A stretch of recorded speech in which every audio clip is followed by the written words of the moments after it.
रात गई बात गई का मतलब मुझे तब समझ में आया जब मेरे पति ने खुद डेमो दे के समझाया।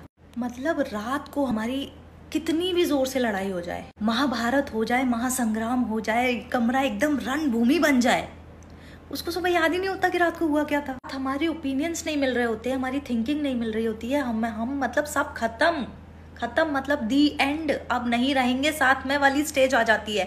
मतलब कि लड़ाई का लेवल वो होता है कि एक दूसरे के साथ रहने के बाद भी एक दूसरे को ब्लॉक कर देते हैं। वो लेवल होता है लड़ाई का कि तुम्हारी शक्ल ही नहीं देखनी है मुझे।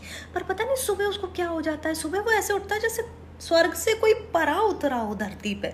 मुझे कभी कभी लगता है कि ये मेरे अकेले का ही है, ये आदमी ऐसे ही होते हैं। मतलब मैं लड़ाई के बाद over thinking, stress, anxiety, depression, पूरा सब कुछ लेके उसके साइड में रो रही होती हूँ और वो मेरे बगल में कुंभकर्ण की तरह सो गया होता है।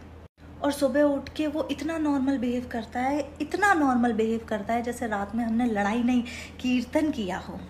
मेरे दिमाग में रात भर इतनी बातें चल रही होती है ना, मुझे ऐसा लगता है कि सुबह होने दो फिर बताती हूँ उसको। पर क्या फ़ायदा सुबह होने का, क्योंकि सुबह तो वो इतने हैप्पी जॉली मोड में उठता है कि भगवान को दया आ जाए उस पर कि इससे झगड़ा मत करो। और उठते से ही बोलेगा, अरे तुम अभी तक वही बात लेके बैठी हो, छोड़ो ना, अभी रात गई बात गई, खत्म करते हैं। मेरे कहने का वो मतलब नहीं था, तेरे कहने का जो भी मतलब था, मगर मूड और रात तो मेरी खराब हो गई ना।